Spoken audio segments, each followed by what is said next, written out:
سلام خوتي خواتاتي، كي دايرين؟ لاباس عليكم؟ اليوم فيديو جديد ووصفه جديده على القناه.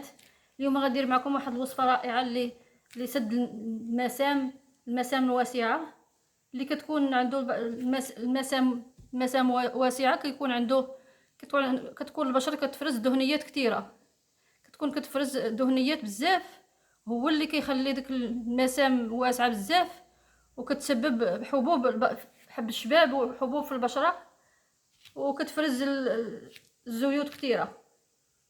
البشره اللي عندها المسام واسعه كتفرز زيوت كثيره ودهنيات كثيره. وهاد الوصفه اللي غندير معكم هي تاع وصفه رائعه. المكون الرئيسي في هاد الوصفه هو كما كتشوفوا كولغات. كما كان نوع ديال المعجون الاسنان ديروه، معجون الاسنان اللي متواجد عندكم ديروه. انتم كما كتشوفوا عندي انا هاد المعجون كيقتل.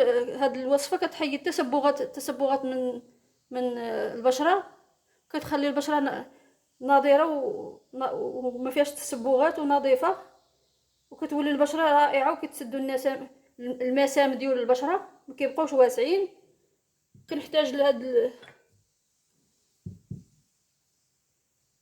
كنحتاجوا اناء كنديروا فيه شويه ديال معجون الاسنان.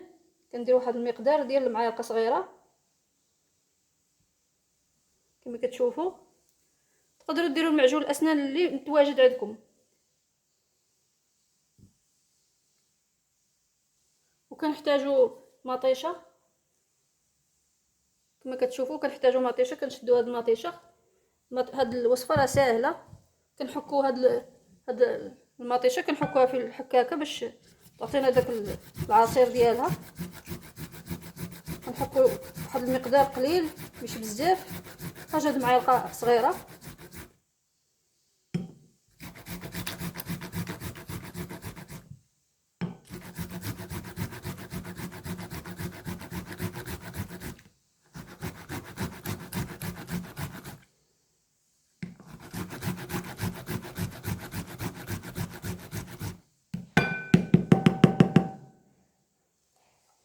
كنشدوا هاد المطيشه اللي حكينا، الطماطم اللي حكيناها، كنشدوها نديروها في الصفايه بهذه الطريقه. معلقه ديال الطماطم المطحونه، وكندوزوها في الصفايه بهذه الطريقه حتى كيحيد منها داك الزريعه ديالها. كما كتشوفوا هذا هو العصير اللي خدينا منها. وغنشدو غادي نخلطوه مع معجون الاسنان بهاد تقدروا ديروها بالقطن كاع، الا ما كانش عندكم البروصه بحال هاد الشيته ديال. كنخلطوا بهاد الطريقه تيتخلط مزيان مع مطيشه. وكنشدوا الخليط وكنديروه بهاد الطريقه كما كتشوفوا هانتم. كنديروا على بشرتنا بهاد الطريقه. تقدروا ديروا غير بالقطن كاع.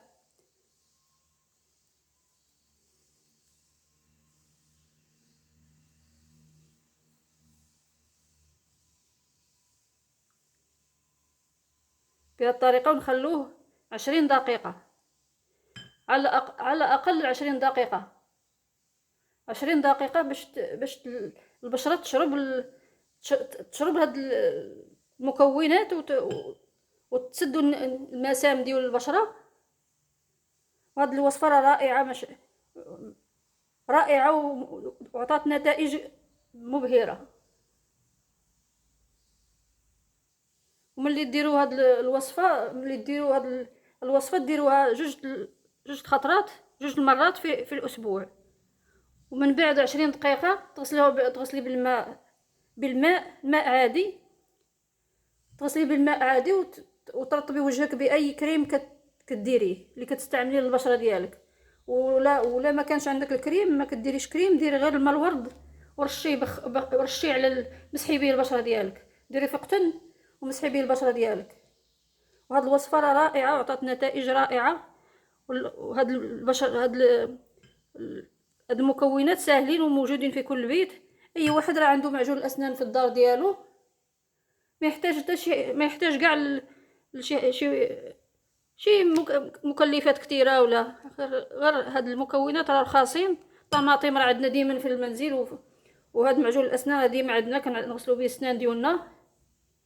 وهاد ملي دوز 20 دقيقه وتغسليه بالماء، وديري تخليه 20 دقيقه وتغسليه. من بعد 20 دقيقه تغسليه بالماء، وديري الماء الورد تمسحي به البشره ديالك، ولا ديري شي كريم مرطب اللي كتستعمليه للبشره ديالك. هاد الوصفه راه رائعه ما شاء الله، كاع الناس داروها وصدقات هاد البشره، صدقات هاد الوصفه وصدقات البشره ديال اللي دارت هاد الوصفه كتصدق البشره رائعه وناضره. كنتمنى هاد الوصفه تعجبكم، وتشتركوا في القناه وديروا لي لايك، والى فيديو قادم ان شاء الله. والسلام عليكم ورحمه الله تعالى وبركاته.